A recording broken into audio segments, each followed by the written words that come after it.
My story this morning comes out of Law 360, and about a bigger issue in the cannabis industry that people don't want to talk about. The headline is Colorado top court declines to take up a receiver licensing fight. Now, it this involves what I believe is a dissolution of a marriage, and a receiver was appointed to help take in the assets. Apparently, they were insolvent and they wanted to get assets identified, hold for the court, liquidate them. That's what receivers tend to do. The Colorado cannabis people said, "Stop it! You're not licensed to run a cannabis industry. I mean, a cannabis business. So we're not going to allow you to be the receiver over a plant touching cannabis business." Okay, and the receiver company here and their Sterling Consulting Group got a little pissed off about that, so they appealed that. And by the time that they had appealed all this, the court had taken them off as the receiver for the company and appointed somebody else.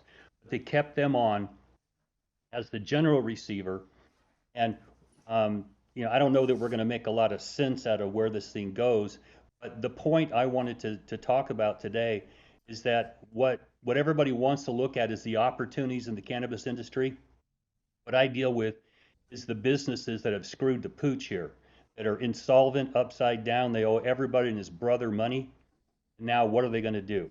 Bankruptcy courts have not accepted jurisdiction over a plant touching business. They've gotten close. We talked about a couple where they're close and allow you to go to bankruptcy. But if you don't have access to bankruptcy and your business is insolvent and you've got creditors that want to come after you, you're in a bad situation. Oh, what we do here in California, and I think this rings true in many places in the country, is that the court will appoint a receiver. If somebody files a suit that wants to get paid, they're a creditor. Hey, you owe me money, I want to get paid. You file a suit, then you can request the court to appoint a receiver. In California, there's only a couple I know of that the courts allow to be appointed to run a cannabis business. We work with one of these groups. Um, but we also work with groups to try and sell insolvent businesses without getting into court. Because when you appoint a receiver, you lose control of your business.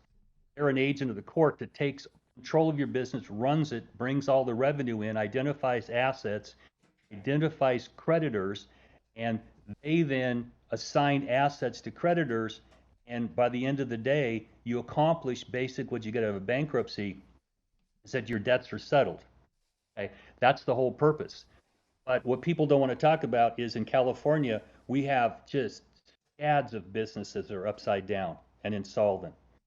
And I've been working on these for some time now to try to figure them out, and they're not easy.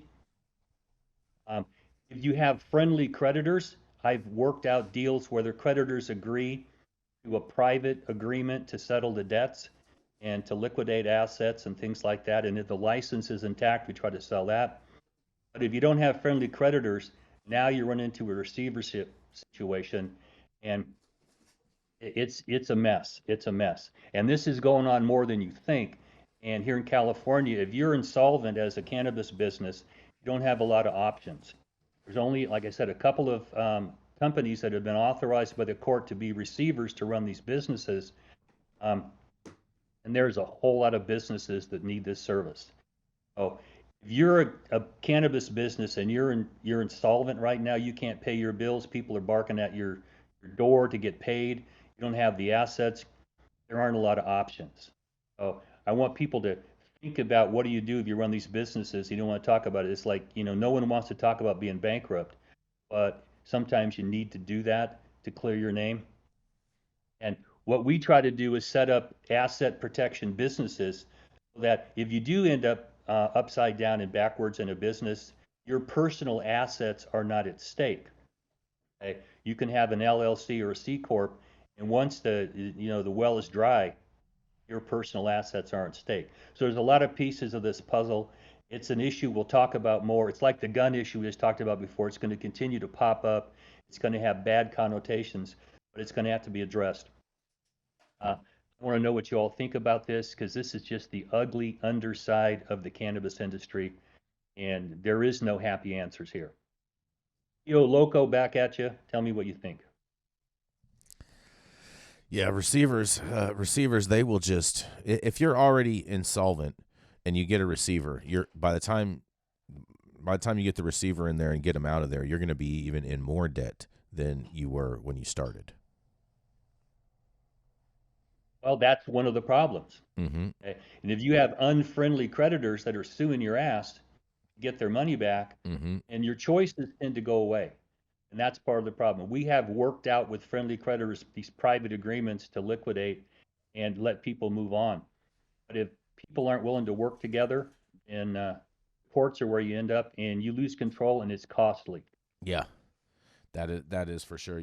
And yeah, and these receivers are not cheap. Okay, they command a hefty price tag to run your business. They don't even operate your business. They just will basically have your employees keep running it, but just at their direction. And it is just a nightmare. And I feel for any cannabis company that has to go through that. It is a nightmare. Well, but if you're not thinking about that when you're setting these businesses up, then it's going to bite you on the ass when you end up insolvent. Mm-hmm. I mean, everybody wants to talk about, I'm going to do great, I'm going to sell all kinds of weed, make all kinds of money. But how realistic is that going in if you don't have a plan for what happens when you can't pay your bills? If you have a sugar daddy, are your creditors going to give you more money? Do you have to sort of shepherd the money you get and not waste it? Mm-hmm. And the industry, when it first got started, these knuckleheads were buying their girlfriends BMWs and stupid shit like that with creditors' money. Mm-hmm. And, at the end of the day, your girlfriend ain't going to get your ass out of trouble here. Yeah. So a plan is a good idea, and find somebody that that you can trust. If you can trust an attorney in the world, and I'm telling you, I've been one for a long time, and I'm skeptical.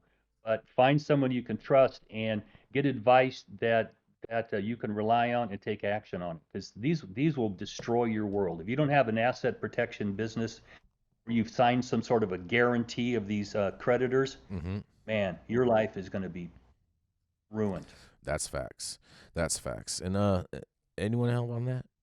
All right. Well, seeing no takers, we're gonna move to a commercial, and we're gonna be right back.